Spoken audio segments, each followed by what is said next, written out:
Hello বন্ধুরা, কেমন আছো সবাই? আবার এসে গেছি তোমাদের কাছে।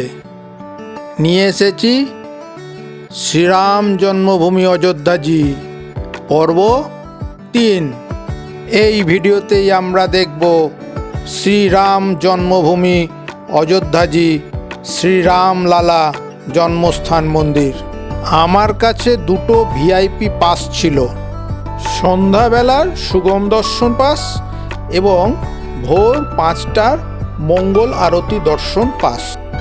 এই দুইটি দর্শনের সময় আমি মন প্রাণ ভরে শ্রীরাম লালার দর্শন করেছি এবং প্রণাম নিবেদন করেছি। এইখানে একটা কিন্তু আছে, এই ভিআইপি দর্শনের সময় শুধুমাত্র নিজের মানিব্যাগটি ছাড়া অন্য কোনো জিনিস সাথে নিয়ে যাওয়া যায় না। সবার যাতে একটু দর্শন হয় তার জন্য আমি এই ফাস্ট ফরওয়ার্ড দর্শনে অংশ নিয়েছি। এখানে শুধু জুতো স্ট্যান্ডে জুতোটা খুলে রাখলেই চলে। এমন ব্রাহ্ম মুহূর্তে আমি এই ফাস্ট ফরওয়ার্ড দর্শন করেছি যেখানে এই মন্দিরের দুরকম সৌন্দর্যই তোমরা দেখতে পাবে। একটা হচ্ছে সান্ধ্যকালীন বা রাত্রিকালীন সৌন্দর্য এবং বেরিয়ে আসার সময় উষাকালীন বা দিবাকালীন সৌন্দর্যটাও খুব সুন্দর ধরা পড়েছে।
রামলালা জন্মস্থান মন্দিরের একটি মডেল মহাকুম্ভে বানানো হয়েছিল, সেটা এখানে দিলাম।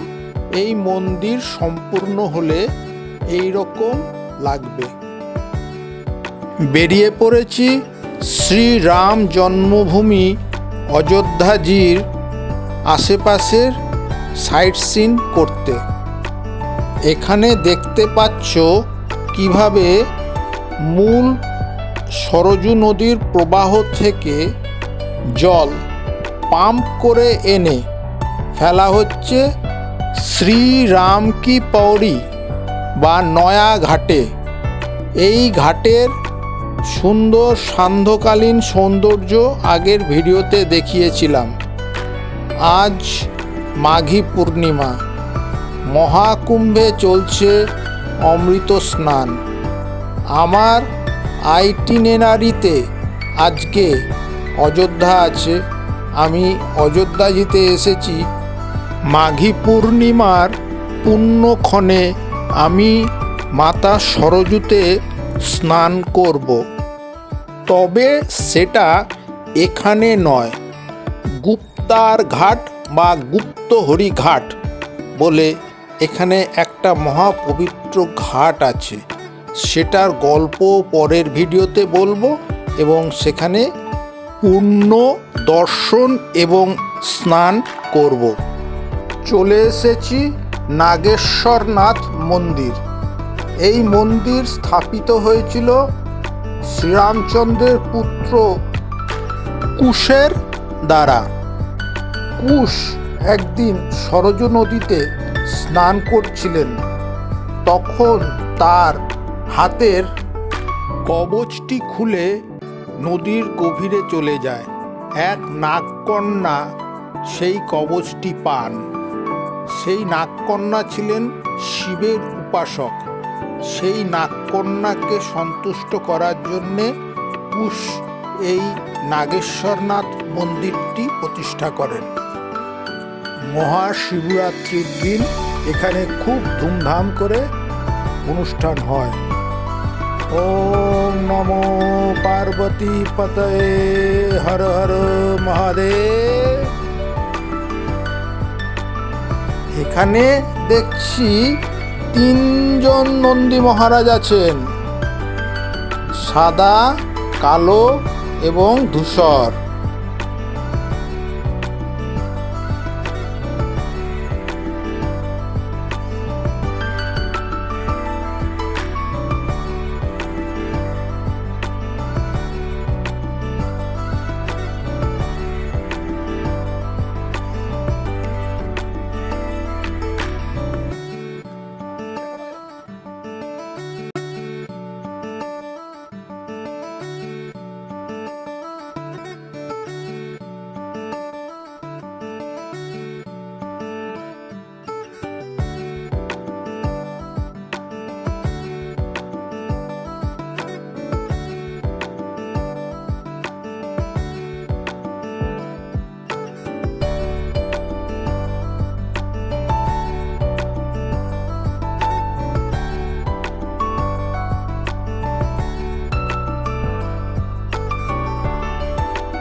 এই ঘাটটি মাতা সরজুর মূল প্রবাহের ওপরে আছে।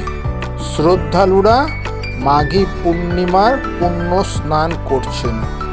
ওপরের এই ব্রিজটি কাটরা শিবদয়ালগঞ্জের দিকে চলে গেছে।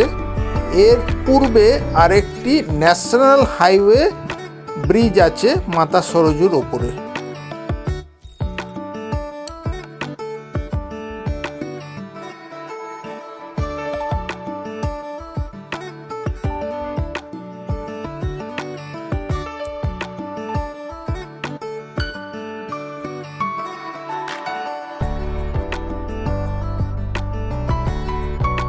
এই ভিডিওটা এখানেই শেষ করছি। দেখা হবে পরের ভিডিওতে। তোমরা সবাই খুব ভালো থেকো। Bye bye.